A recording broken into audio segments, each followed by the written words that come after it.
are now listening to the Paul McGUIRE Report. This is Paul McGUIRE. I want to map out for you, if I may, a roadmap of what is going to happen in the next year, the following months, the next few years.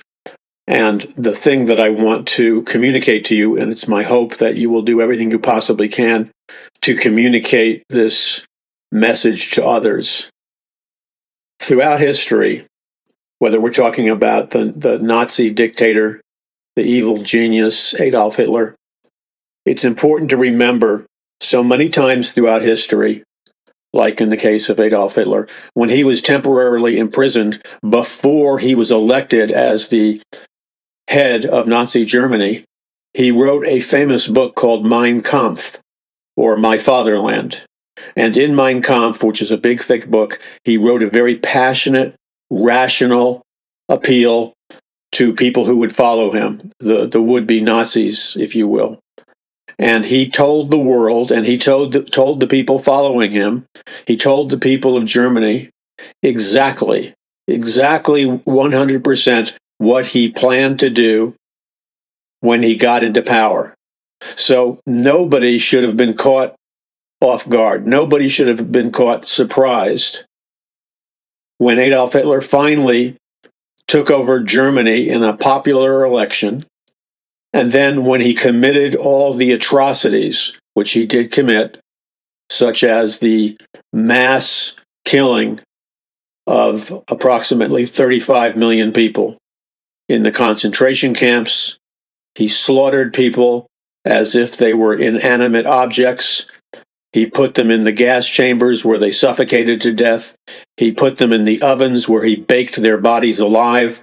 He had Nazi scientists experiment on people in the most barbaric and inhumane ways imaginable. And so nothing that Hitler did, the invasion of the surrounding nations, the decimation and mass destruction that he poured out on the surrounding nations, the building and the development of futuristic technologies such as the V-series rockets. At the time that Hitler and the famous rocket scientist Wernher von Braun began to mass produce these V-2 rockets, they were the most dangerous, monstrous technology ever developed because they could travel at extremely high speeds, a relatively long distance at the time. And then when he fired on England or he fired on any other nation, it would produce a massive detonation, a massive explosion, killing untold numbers of people. Nobody should have been surprised because he said in his speeches and in his book that is what he was going to do. And then he established himself as a fascist dictatorship over Nazi Germany. He rebuilt the economy of Nazi Germany.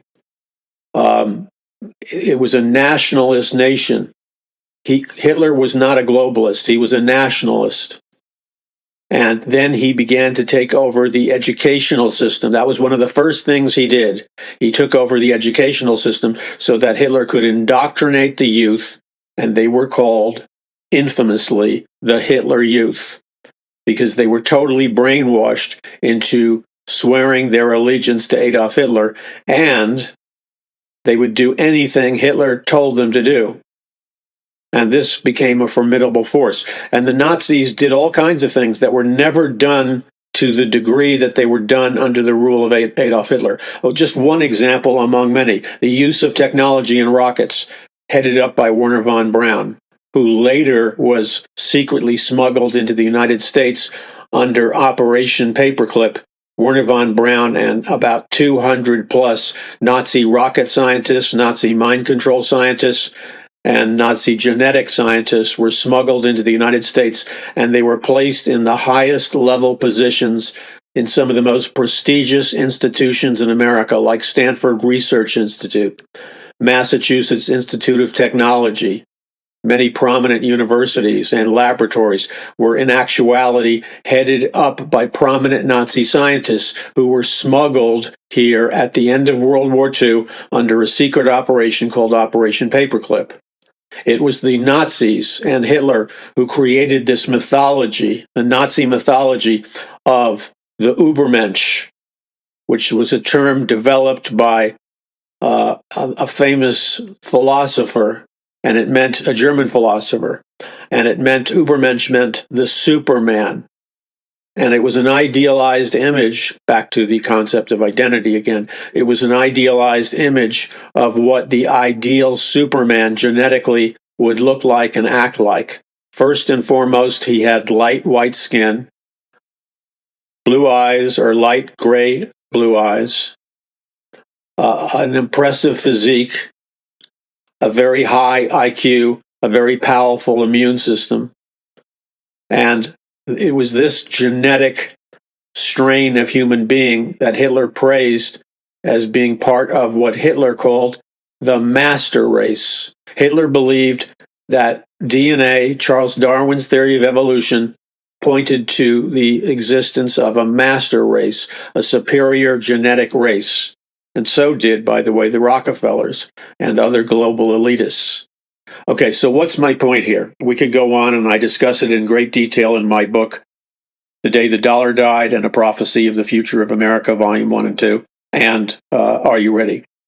The point is that nothing Hitler did should have taken anyone by surprise, because history has shown us over and over again that prominent leaders, world leaders, men who rise to great positions of power, either politically or militarily or economically, men who rise to great positions of power are often so egocentric that they will announce in specific detail, that they will tell other people, they will tell the masses in specific detail, step by step, just exactly and precisely what they plan to do after they get into power.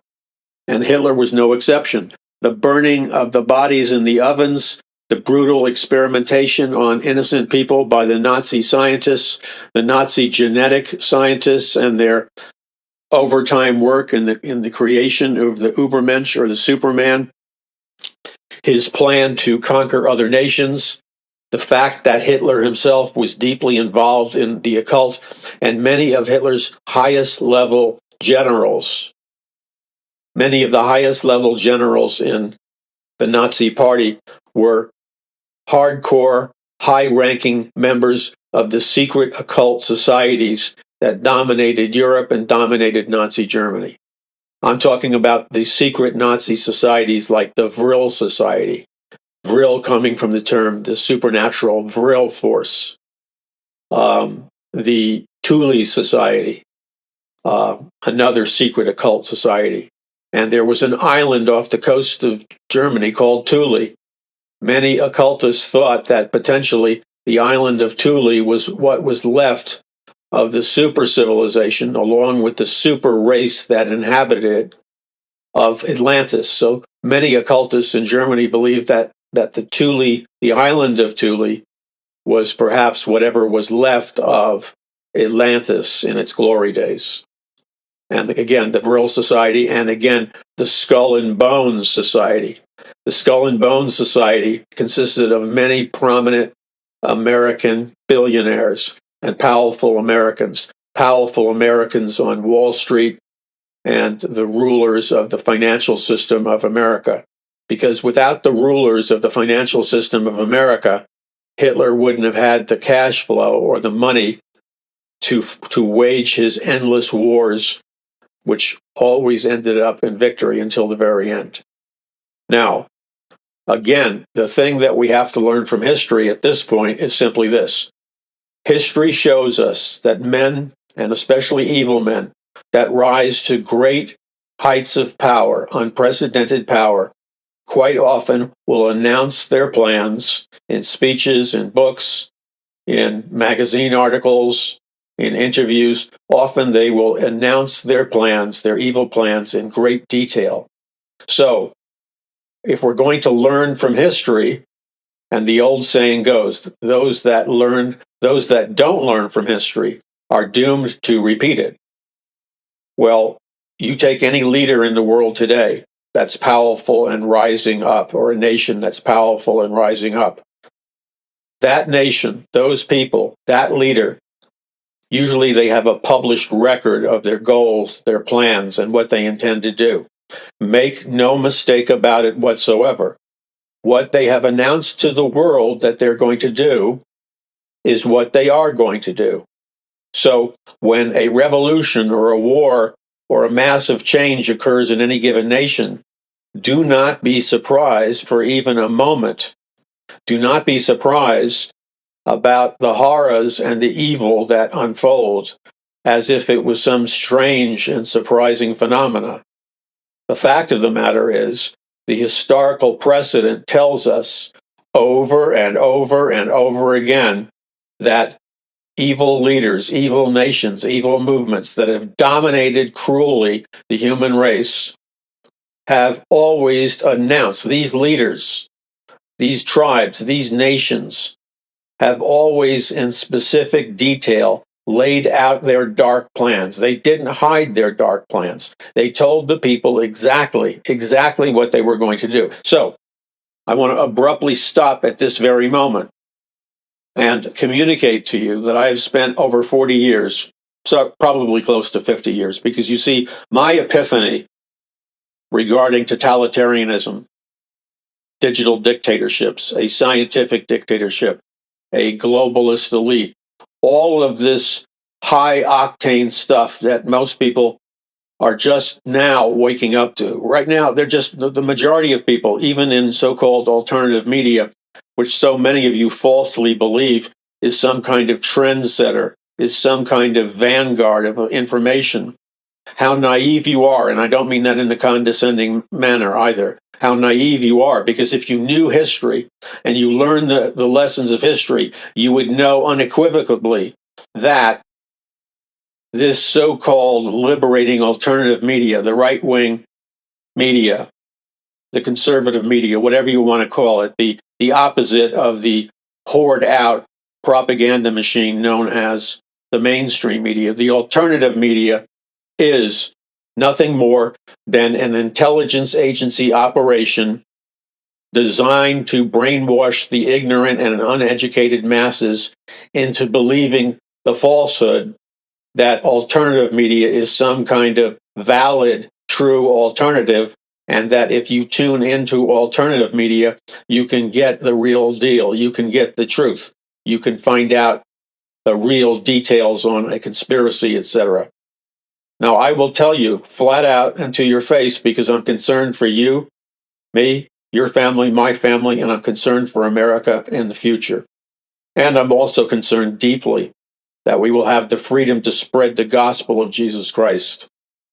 But if we're going to proceed adorning ourselves in the nakedness that the emperor who had no clothes did, he was such a fool that he allowed his tailor to tell him how royal he looked, how classy he looked, as he strolled out the doors of his palace in his carriage, and then stood up to wave at the people in a parade, and all the people were cheering and praising the emperor, who in actuality was wearing no clothes.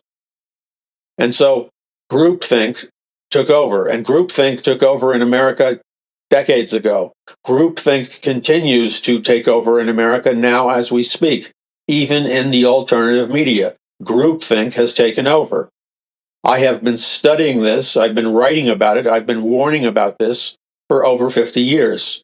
That is not a pompous claim. I have a right to say it because, number one, it's true. And number two, it's true because my epiphany experience didn't happen when the trade towers went down. My epiphany experience didn't happen when all these current events and COVID and everything else happened.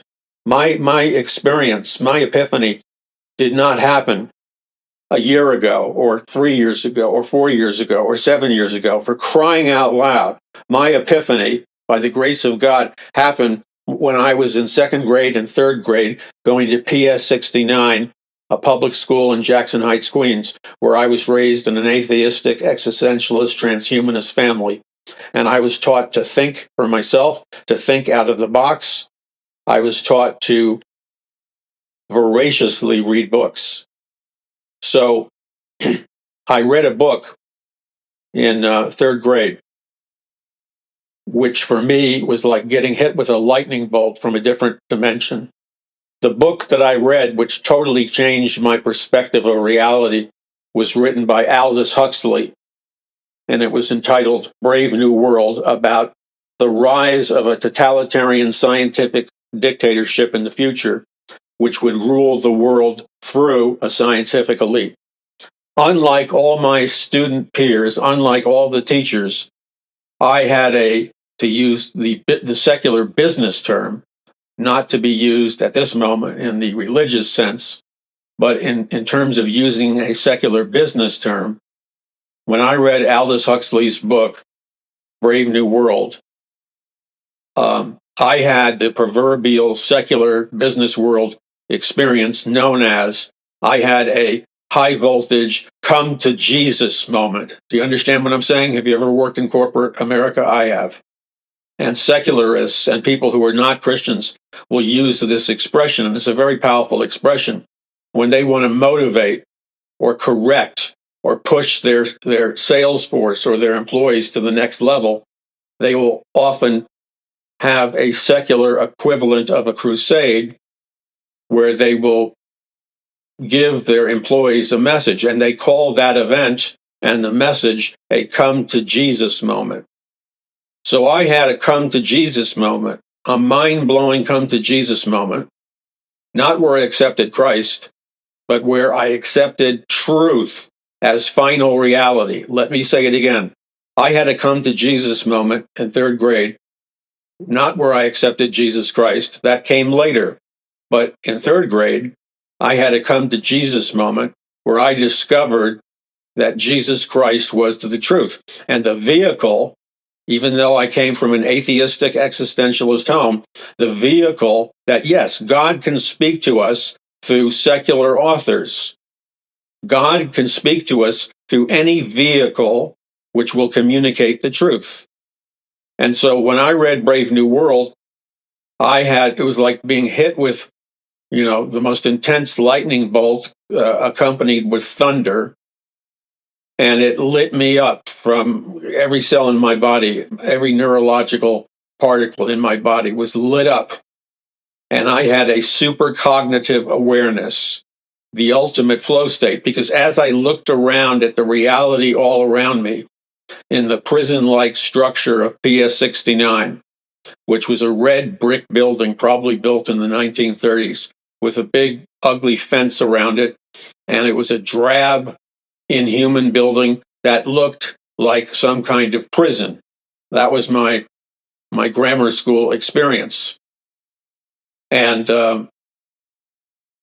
when I read Brave New World by Aldous Huxley, and I looked at the school, I looked at my neighborhood. I was the student that always looked out the window because I didn't find any truth coming out of the mouth of the teachers. So I would daydream and look out the window.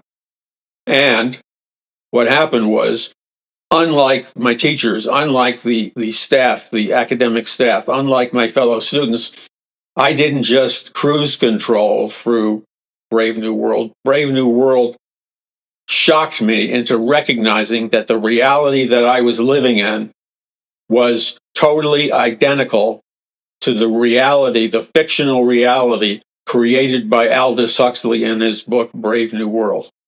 And as I began to analyze my society and my culture and the media and the whole way our society was structured, it became screamingly apparent to me that we were already living deep, deep in the forest of Brave New World.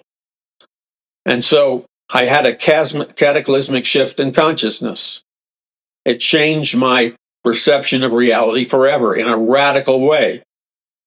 Now, that same year, I also read another book, which in a two-fisted manner also blew my mind open to accept truth and reality at a far deeper level.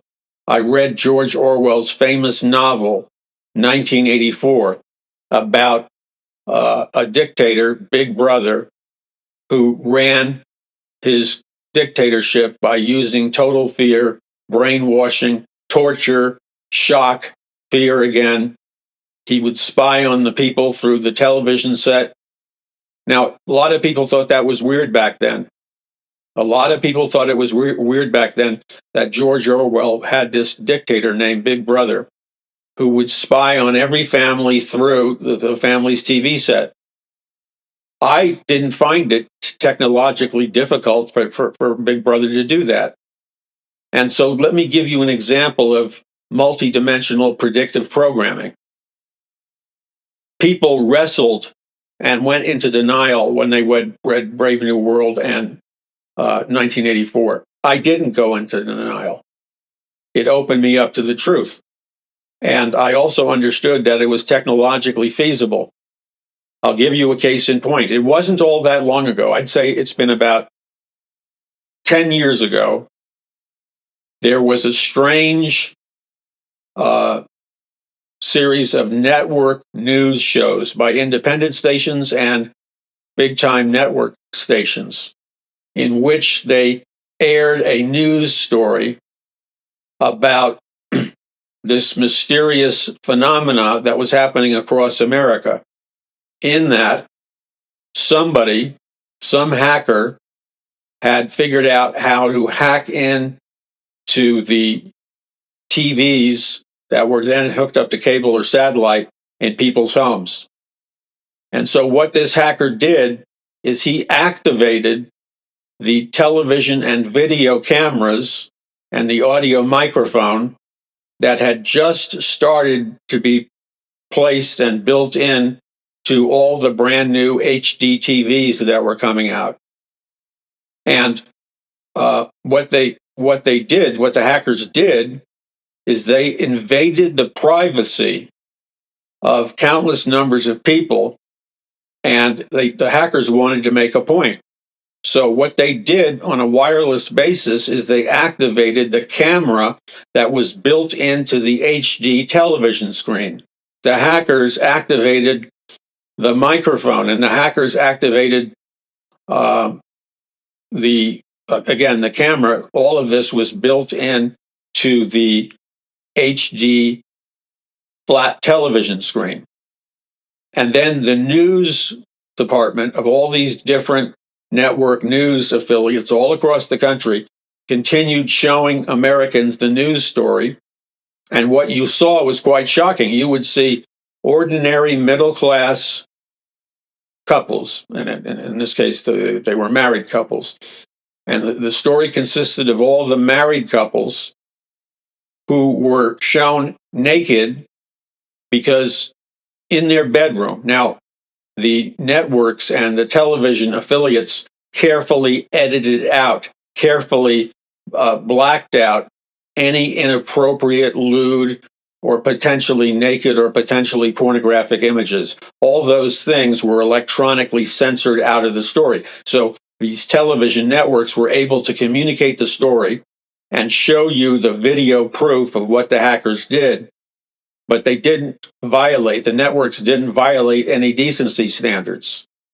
In other words, they kept it clean and they showed you enough footage to prove to you that it was real. So what the hackers did in reality is they showed the naked couples and other things that were going on in married people's bedrooms. And the married people were completely unaware of the fact that several major television manufacturers who had just come on the market with the HD flat screen TVs, and the leader in all of them was the giant, I believe it's a Japanese corporation known as the Samsung Corporation. And Samsung came out with the first line of really high-end flat screen HD TVs. But Samsung didn't tell the public that all of these Samsung flat screen TVs had a built-in camera and a built-in microphone embedded in the HD screen that could be activated on a wireless basis externally, and they could video and record the sound of whatever the couple was doing in the bedroom, from brushing their teeth to putting on their pajamas, and God knows what else was happening. Other manufacturers were also guilty of it, but Samsung got caught first. So this was shown as proof, and it was proof, that Samsung had snuck into their HD screens cameras and microphones and didn't tell the public. And the only thing that kept this from being uploaded all over the internet was the fact that a huge number of network affiliates and network news programs that covered the story of the Samsung TVs, which had videotapes from the HD TV screen, videotaped married couples in their bedroom, and the married couples were unaware of what was happening. But the television networks and the network affiliates made sure that when they aired the story, they covered up any nakedness, or they covered up any potential hanky-panky, or they covered up anything that would be considered lewd, naked, obscene, and of that nature. And they also covered the faces of the married couples to protect them. So this created an outrage, and then boom, the story disappeared. You never hear about it. Those cameras have never been taken out of the HD flat screens. Never. And the story disappeared. And I've talked to people for years. In fact, I've talked to people for year after year after year, and not once have I met somebody who was aware of the fact that their HD flat screen TV has a camera and microphone in it that can be activated at any time, and whatever it sees in your bedroom or whatever room in the house the camera is in, or the flat screen screen is in, it can video and capture the sound of what's ever happening in the living room, the kitchen, the den, or the bedroom. And so every time I bring this up in the discussion, I'm met with people who are in total shock and think that I must be lying. Well, as it is with all my books, I'm not lying. I did my homework. And when we come back, I will prove to you, using your own logic, why what I'm telling you and what I've been telling people for years is 100% logical and rationally true. And that any explanation you get has to be true because it's provable. Okay, you're listening to the Paul McGuire Report. I'm Paul McGuire. Visit paulmcguire.us. That's paulmcguire.us. We'll be back in just a moment with truth about what's really happening in America and the world. Open your eyes, wake up, smell the coffee, eyes wide open. Whatever it takes, man, open your eyes and begin to see reality. This is the Paul McGuire Report. Visit paulmcguire.us. Okay, once again, you're listening to the Paul McGuire Report. Again, I apologize for my voice, but here in Southern California, where I live, as in most of Southern California, a mysterious fog being embedded in our skies is causing lots of people, including myself, to have weird congestion. And what is this fog? And is this fog the byproduct of jets that are spraying something that people can see plainly, but they can't bring themselves to believe it, even though they can see it with their own eyes in a definitive manner? And even though there's been technological scientific studies that prove that there are such things as chemtrails, you know, one would think if the science, the data, the medicine, the studies all confirm that there is such thing as chemtrails, one would think that that would cause people with half a brain to see it, own it, see the reality right in front of you. My father was a brilliant man. He was an artist in the sense of painting paintings and things like that. He was extremely well read. He was somewhat of a rebel. He was his own man. He was an existentialist. He was an atheist. I led him to Jesus Christ a couple of decades before he went on to be with heaven. But he had a very sarcastic sense of humor. And he would get in your face, including my face. And it was his way because he served in the military. He grew up on the streets of New York City, where you learned that Darwinian evolution may not have been true in terms of an adequate explanation for the origins of man, but Darwinian evolution, which teaches that the fittest survive, certainly is operative in the streets of any big city in America, like New York City. And so on the streets of New York City, which is where he grew up and my grandfather grew up, he used to tell me about my grandfather who served in World War I. And while he was in Paris with the American troops, my grandfather fell in love with my grandmother and brought my grandmother back to the USA to live. But my grandfather, at that time, in that area of New York City, there were a lot of Irish people. And Irish people were very, very tough. And they didn't take any you-know-what. And my father would teach me because he didn't want me to be stomped on. My father was not a cruel man per se, but he wanted to teach his son how to fend for himself. He wanted to teach his son not to be a victim. So he would tell me stories about my grandfather. And my grandfather was a tough Irishman. And he'd be walking down the street with my father, who at that time was a young boy. And people might insult him or challenge him or spit at him or, do things that people do in certain neighborhoods. And my grandfather would walk over by himself, no backup. And there might have been 3 or 4 tough guys there picking on my grandfather and picking on my grandfather's son, who was my father. And my grandfather would literally mop the street with them, and it would be fists of fury.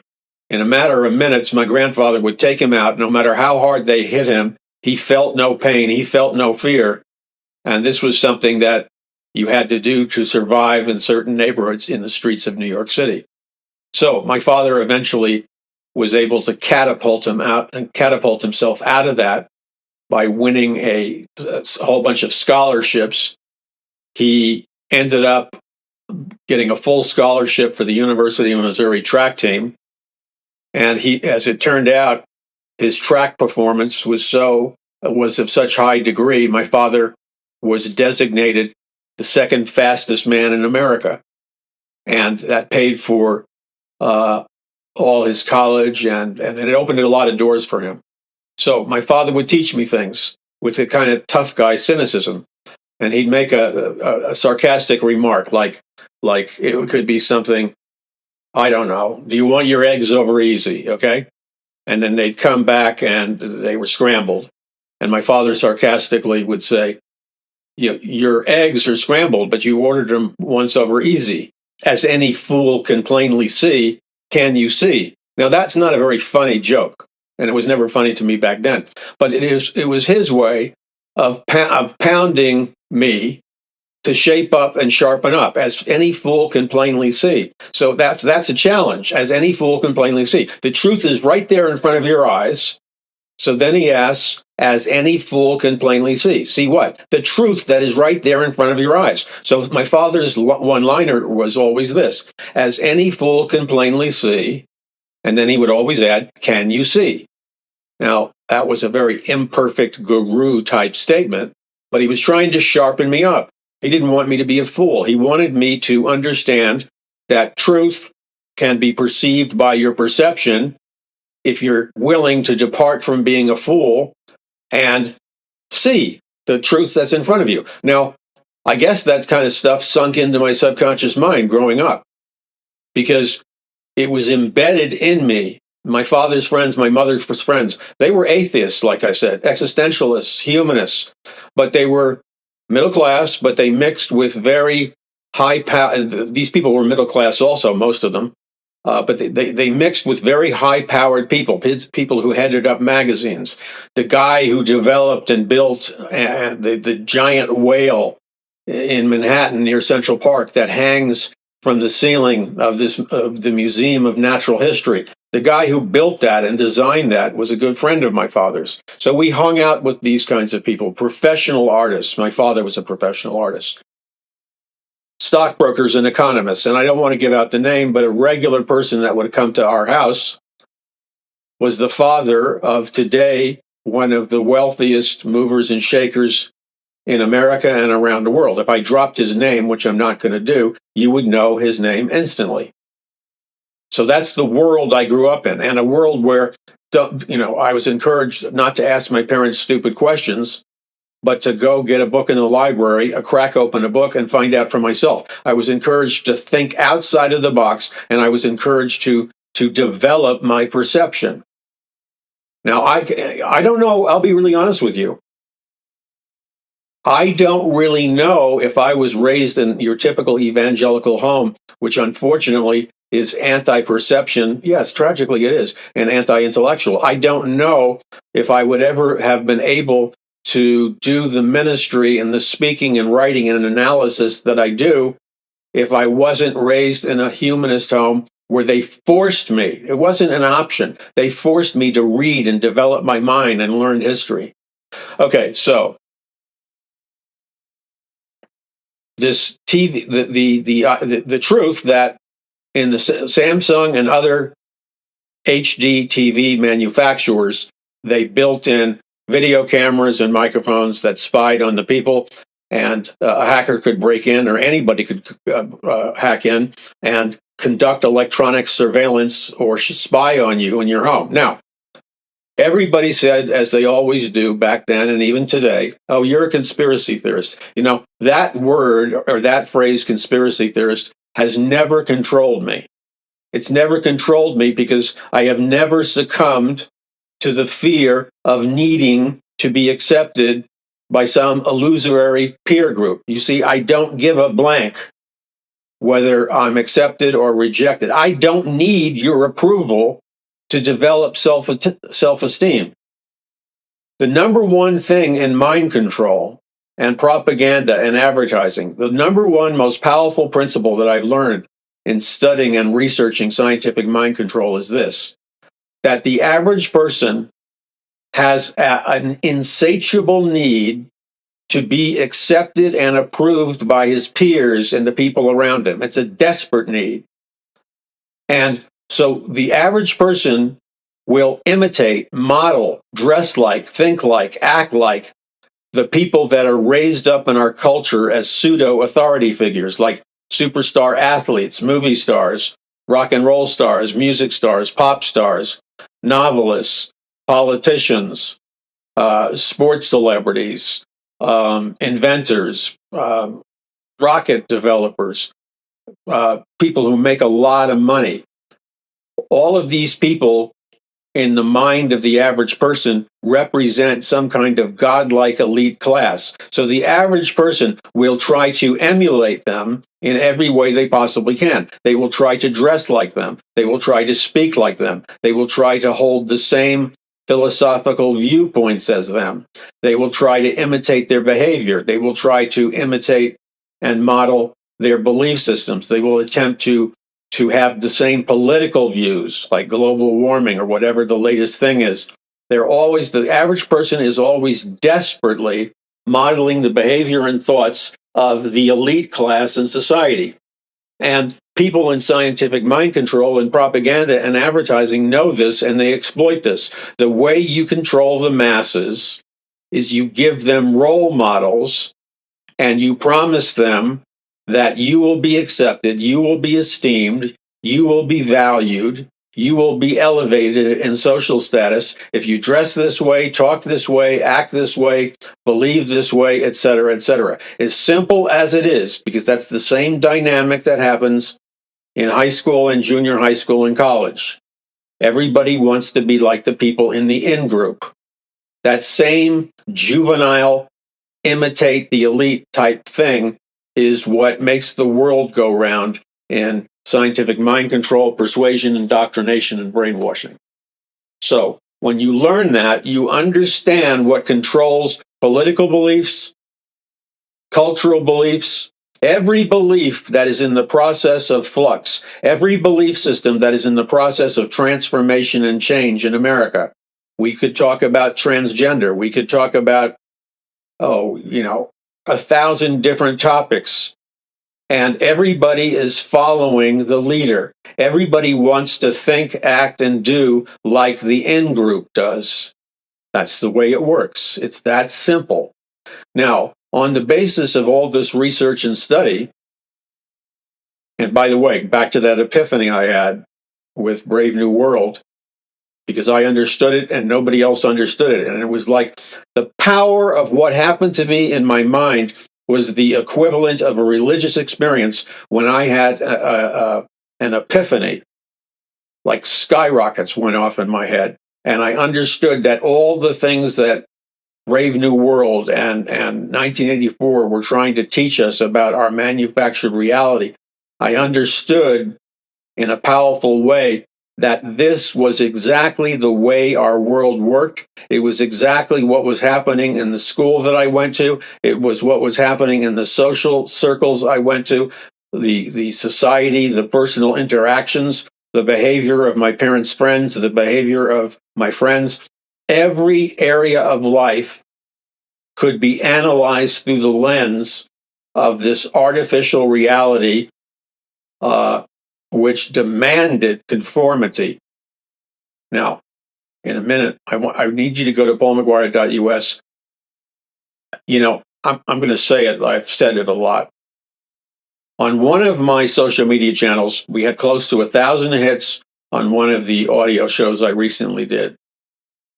When I went back to look at the numerical count several hours later, it went from close to 1,000 visits.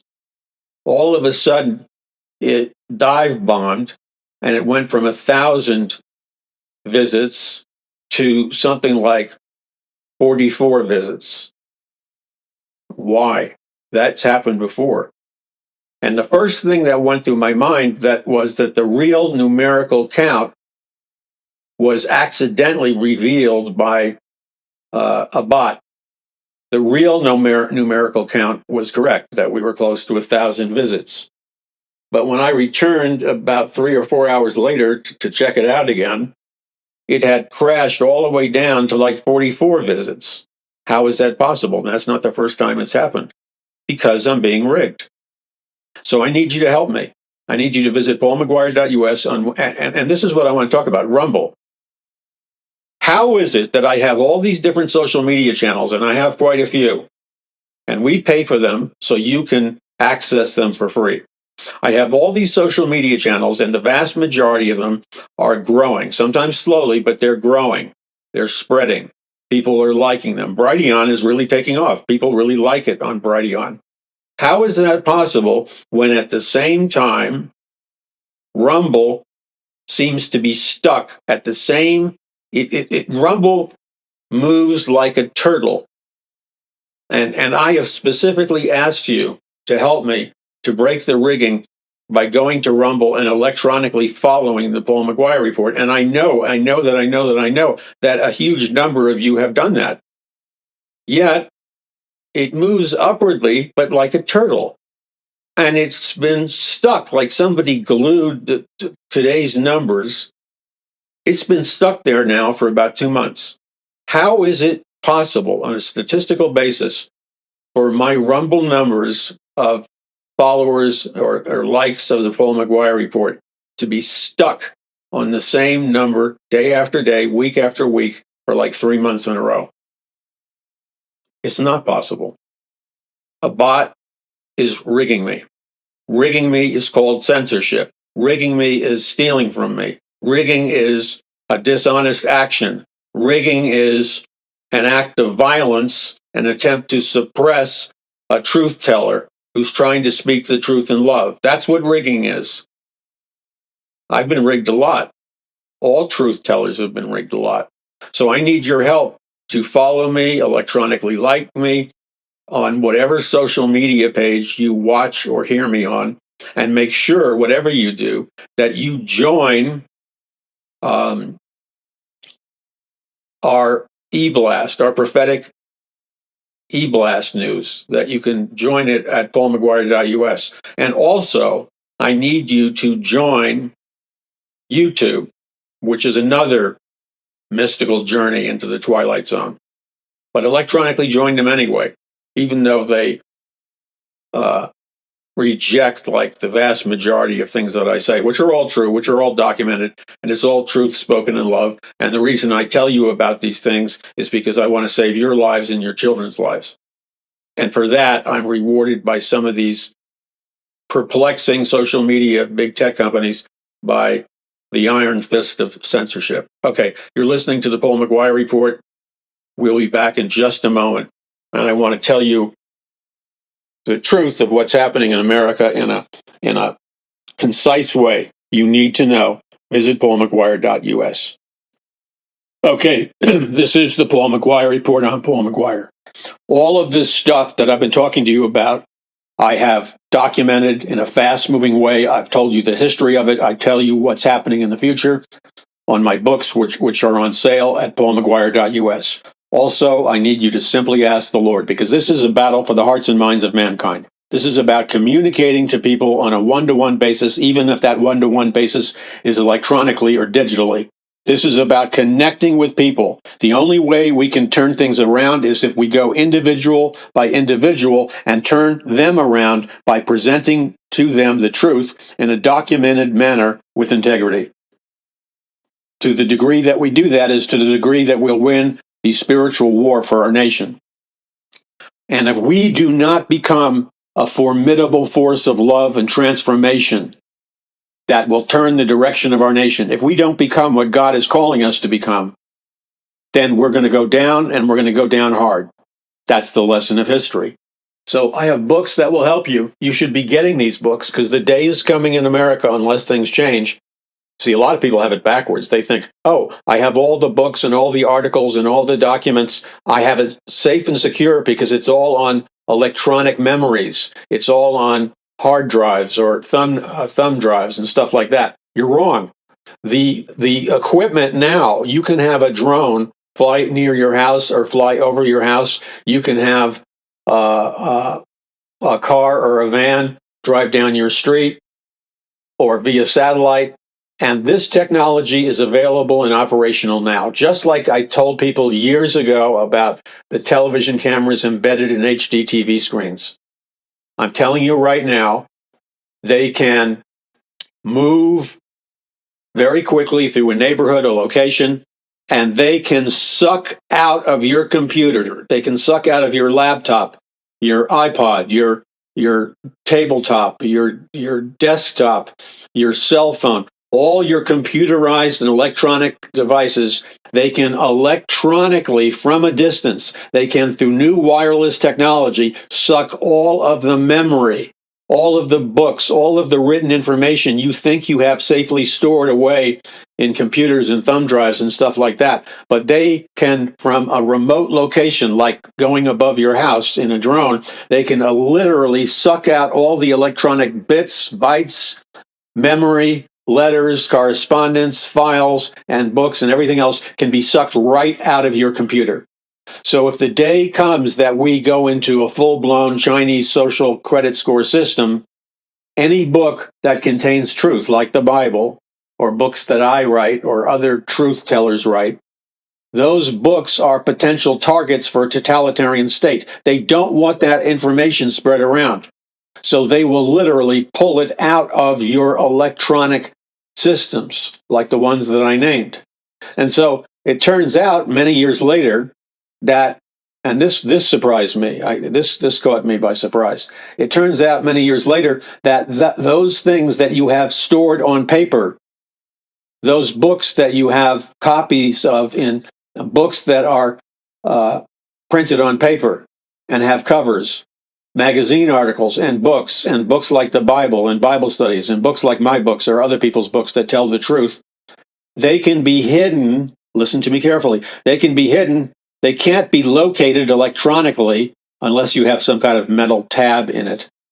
They can't be located electronically, and you can't suck the information out of a printed book that's printed on paper. So as it turns out, surprise, surprise, as it turns out, the safest and most secure method of storing data and information, content and books and spiritual things and things of that nature, the most secure and safest way to store it is to hide it intelligently somewhere where somebody's not going to look And remember, if it's not metallic, it's not going to be picked up on a metal detector. And if it's not made with bytes and it doesn't made with digital information, nobody can use a drone and suck out all the data that contains books and stuff in your cell phones and your computers. So buying books like mine or Bibles or books from other truth tellers will become in the very near future one of the highest commodity things, because those things that have truth in them, they're going to want to confiscate them, like they did in that movie by the sci-fi author Ray Bradbury, where the entire purpose in the future dictatorship in Bradbury's novel Fahrenheit 451, the fire department's job is to respond to alarms and not to put out fires. The fire department's number one job is to find all the books, gather all the books they possibly can, because in his novel they didn't have electronic storage, and then burn the books with lighter fluid in front of the house. So the purpose of the fire department in Fahrenheit 451 is not to put out fires, but to seize books like the Bible and burn them so people can't read them, people can't see them, people can't be impacted by them. So books will increase in value, first and foremost, through spiritual value, but secondly, through economic value. Now, through studying this and participating in radical politics when I was 15 years old in Manhattan, New York City, I hung out with professional radical activists who were financed. The Lord allowed me to see things that I didn't quite understand way back in the 70s when I was a young boy. I didn't quite intellectually understand everything that I saw. As the years went by, all the abstract nature of it began to make sense. And what I saw was high-level men who looked like they were very wealthy, or they looked like they were trained operatives, and they were financing with large sums of money the radical counterculture. They were financing demonstrations, anti-war demonstrations. I was in the secret meeting in Manhattan inside of a giant tent where the radicals and leaders of what would then become the environmental movement, which was being financed and promoted by the elite way, way back then. In fact, one of the places that I would hang out in the East Village of New York City, I would dip in to hear the radical activist poet, the beat poet, Allen Ginsberg, famous for his revolutionary poem called Howl. And I found out years later that likely sitting next to me, listening to Howl, spoken in poetry form by Allen Ginsberg, was George Soros. So if you went back in time, I was a young boy. George Soros obviously was older than I was, but George Soros was attending these same radical meetings that I was, except as George Soros, his life played out. George Soros, with his endless billions of dollars, he's one of the highest level globalists on planet Earth. And George Soros is financing huge numbers of radical activist organizations. He's financing riots. He's financing protesters. He's financing an entire anti-American communist socialist movement.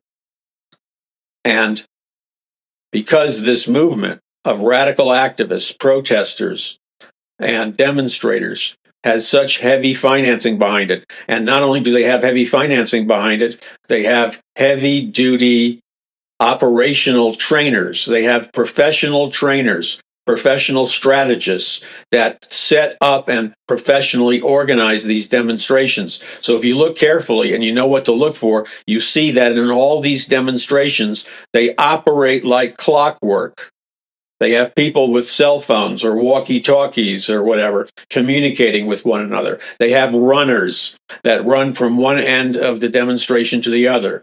The lower level people in the demonstrations are trained to bait and incite violence by provoking the police. This is not just spontaneous anger management issues. This baiting of the police is a learned strategy designed to get the tired policeman to lose his temper and do something that will disgrace the police on the national media.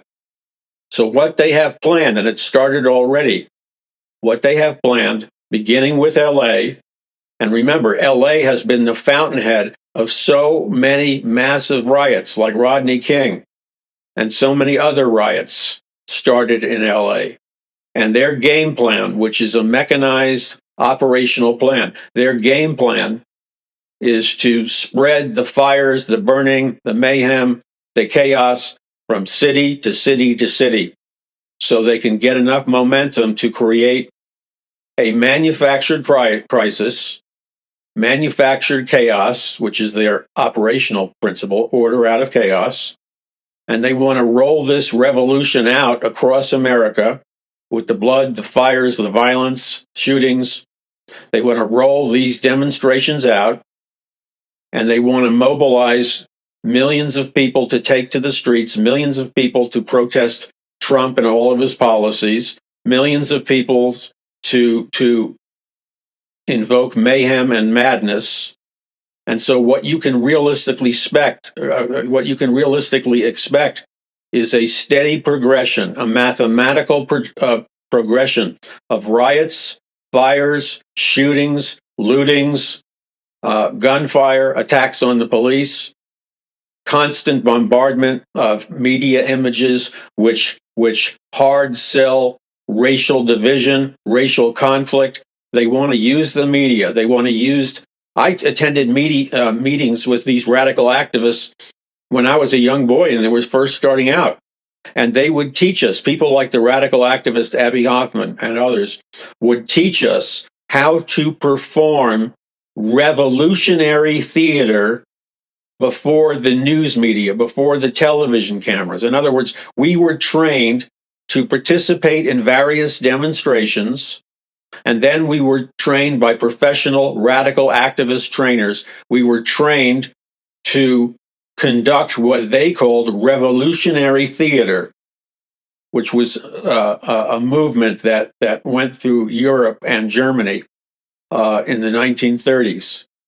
We were trained to perform revolutionary theater. The purpose of revolutionary theater was to, in today's world, create made for television, made for radio images, videos that would provoke emotional instability, that would provoke chaos in the mind, that would provoke psychological unrest, psychological disturbance. So the first purpose, above all other purposes, of this revolutionary theater, developed by avant-garde theater actors like Antoine Artaud. I don't think I pronounced his name right, but Antoine Artaud was the father of this revolutionary theater.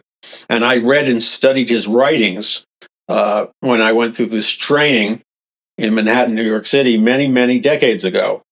And when you read Artaud, he describes the theater, the playhouse, as an environment which, if you use it properly, you can facilitate a psychological breakdown, a transformation of a radical nature. You can facilitate a kind of collective mass psychosis through the artistic medium of theater. And once you do that, you are breaking down the normal resistance factors in a person's personality, and you are prepping them. That's right, you are prepping them to go crazy and express their political viewpoints in terms of violent revolution. Now, that was the first purpose of revolutionary theater. The second purpose of revolutionary theater was to produce living theater in the streets, living theater in front of the television cameras, living theater in front of the White House, state government, police headquarters, all architectural models and symbols of power and nationhood become a kind of set for your living theater production. And what the goal is you perform revolutionary theater in front of the set, the symbols of any particular society. And then you proceed to unravel these symbols, destabilize these symbols. And the purpose of that is the media will pick it up. The media will pick up anything that is high voltage. The media will cover anything which destabilizes. And we were taught to use revolutionary theater or living theater as a modality to spread revolution to every dimension of society and to exploit heavily any existing crisis, whether it's immigration, the environment, homelessness, monetary crisis, mental health issues, drug crises, whatever the issues are that can be exploited. Living theater and revolutionary theater is designed to exploit the tension point in a critical mass of people that can strategically be flipped into berserk revolutionaries. I know that's a mouthful, but these people are serious about it. So they have a game plan. They have a heritage of activism and radical transformation. So as Christians, we have the choice. We have the choice where we can stand up in a loving, peaceful, intelligent way, understand their agenda, understand their strategies, understand that it's the Great Reset and the globalist elite that is financing them. And instead of being fake Christians who hide, lay low, and don't participate in our society, I believe that the Lord God Almighty is drawing a line in the sand, as he did during the time of the American Revolution. A line in the sand is being drawn, and God is raising up a new generation of intelligent, anointed, biblically sound, knowledgeable young people of numerous generations to be a viable contender and a viable force for love in action, tangible love, and to present before the culture, and this is the most important thing, to intelligently, knowledgeably present before the culture a viable alternative counterculture, which demonstrates and represents the light of the world, the peace of God, the love of God, the sanity of God, and to live out the love of God, the sanity of God, the peace of God, and the worldview of God in terms of economics, finances, taking care of the poor, housing, economics, preparedness in so many different areas, like preparedness against biological warfare weapons, preparedness against paid provocateurs, paid agents that are infiltrating the power centers of our society. So, these are the dynamics that played out in the French Revolution. In the American Revolution, which came first, and I talk all about this in my book, The Greatest Battle for the Hearts and Minds of Mankind in the History of the World. The French Revolution came after the American Revolution. The American Revolution produced the American dream: liberty, freedom, freedom of speech, freedom of the press, freedom of religion, life, liberty, and the pursuit of happiness. That is what the American Christian, Judeo-Christian philosophy produced. Conversely, all the other nations that tried to imitate the American dream and the success of America, all the other nations failed in their attempts to imitate America because they left out one all-important ingredient in the cookie recipe, so to speak. And for those of you who have ever made chocolate chip cookies or brownies or something like that, if you leave out that all-important ingredient out of a cookie mix or a brownie mix or whatever, if you leave out that all-important ingredient, you can ruin the entire brownies or the entire cookies. I mean, you can literally make it taste like sludge. In the same way, if you're attempting to produce the vitality and the blessings of the American dream, if you're attempting to reproduce America as a free nation, if you're attempting to reproduce that in other nations like France and England, et cetera, but you fail to include every single all-important ingredient, what you will end up with is a mess. And that's exactly what happened in so many nations which attempted to duplicate the American dream, but at the same time, they would fail to include all important ingredients. Probably the most important case in point would be the history of the French Revolution. The French Revolution was designed initially to be an imitation of the American Revolution, but it left out all important ingredients. What the French Revolution left out were all important things like the fact that all of man's rights are inalienable, which means all of man's rights cannot be taken away by any government or governmental institutions. All of man's rights cannot be, just plucked away on a whim. All of man's rights, according to the American Revolution, have been given to us or granted to us by Almighty God. And therefore, no nation, no political body, no erroneous philosophy, and no religion can come along and steal or erode the God-given rights that God has uniquely given to the Pilgrims and Puritans and to the American citizens. The other second fatal thing that they left out in the French Revolution was based on the philosophical era that was massive. The French Revolution was based on the philosophical era that man is God and that freedom can only come from man and from man's government. That is a total lie and a total falsehood. The American Revolution communicated a completely different message. The message of the American Revolution is this: all of our freedoms, all of our rights, all of our prosperity does not come from man. All of our freedoms and rights comes from a sovereign God, and it is the Creator, capital C, the sovereign God, who freely gave to mankind all of the rights that are due to mankind, because it is God Almighty that created mankind and gave to mankind these inalienable rights. Now, this is a very powerful contradiction to the delusion of the French Revolution, which bases all of our rights on the whims of a government or some kind of governmental institution. That's a falsehood. The reason the French Revolution ended up deteriorating into a bloodbath, this is what happened with the French Revolution. It was the philosophers, the intellectuals, the activists, who secretly organized and energized the French Revolution. These philosophers were very, very shrewd and very, very good at that.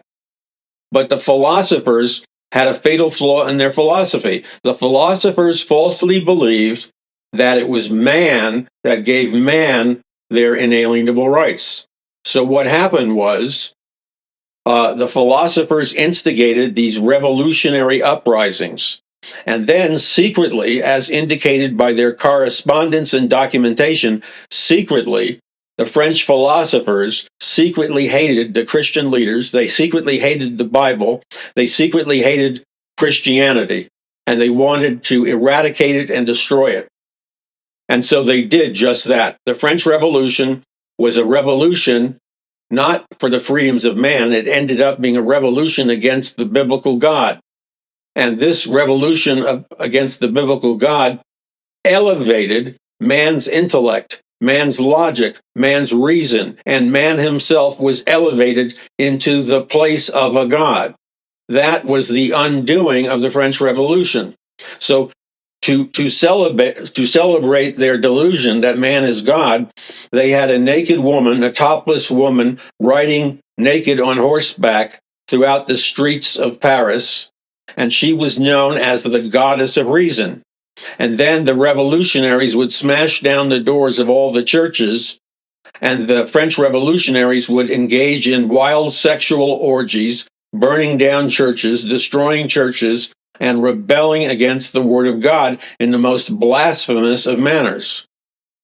Then finally, the coup d'etat was the French revolutionaries had secretly conspired to take advantage of the naivete of the more Christian elements in their society, like the Christian leaders. And so they began to round up all the Christian ministers, the Christian leaders, the theologians, and those that believed in Jesus Christ. They began to secretly round them up, and then they lined them up in front of the guillotines. And they forced these Christian leaders to place their heads on the guillotines. And then, as a gun was fired into the air, this giant razor blade type of metal came flying down, and you saw thousands of Christian leaders, thousands of Christian ministers. Their heads would be chopped off on the mechanical guillotines. And their heads would be chopped off, and the revolutionaries would collect the beheaded heads into big straw baskets. Or what often happened, the heads were chopped off by the guillotine, and then the bloody heads would roll down the street like some kind of perverse basketball, bouncing on the cobblestone way with blood gushing all over it. Why was it that the French Revolution didn't follow the path of the American Revolution? Well, first of all, I personally examined the location where so many Christian leaders were beheaded in the French Revolution. And what I observed was that there was the Illuminati pyramid in statue form was erected everywhere where the guillotines were. So the Illuminati pyramid, the occult pyramid, which calls people to worship Lucifer, was staged everywhere where the guillotines were. And so the Illuminati and the occultists and the revolutionaries got together to destroy and eradicate Christianity forever and ever and ever. So in summary, what caused the downfall of the French Revolution? What caused its brutal failure in history? And remember, the French Revolution was the ideological mother to communist revolution, to Cuban revolution, to communist Chinese revolution, to the Russian communist revolution. And so in France, the same spreading from the mother religion, which was the occult, and Satanism spread throughout society. So through analysis, what caused the downfall? What caused the downfall? The minute the French revolutionaries and the French philosophers began to organize and promote the godless religion, which is really no religion, when the French revolutionaries and philosophers began to promote humanism and their fact that man was God, that began the crashing to the earth of the French Revolution. The French Revolution failed because it marched down the pathways of atheism, communism, humanism, and the erroneous teaching that man is God. When the French Revolution marched down that pathway, declaring man is God, that was it, and that was the end of the French Revolution. Now, when we juxtaposition the progress of the American Revolution, we saw peace, prosperity, the American dream, America being used by God as a light on a hill, America being blessed by God. And the reason America kept revealing and emanating success after success after success was because America was built on Judeo-Christian truth. It was built on the Bible and biblical truth. And the biblical truth of the Bible was integrated with the teachings of our founding fathers. So, what happened with the American Revolution and why it succeeded beyond anybody's wildest means is because the American Revolution was built on biblical truth and biblical values. Today, we still have a living consensus of what made the American Revolution great in our nation. We are under severe attack, but there exists a remnant church that is capable, if it chooses, to fight back in a law-abiding manner and in a spiritual manner, to fight back against the hordes of spiritual darkness. You and I have been given that task. Jesus Christ has called us to occupy until he comes. And if we will do that, we will win the final battle for planet Earth. We will bring in the last day's soul harvest. To that end, as for me and my family, we will serve the Lord. Be sure to visit paulmcguire.us. That's paulmcguire.us. Together, we will overcome the darkness, and together we will take back our land. In Jesus' name, amen.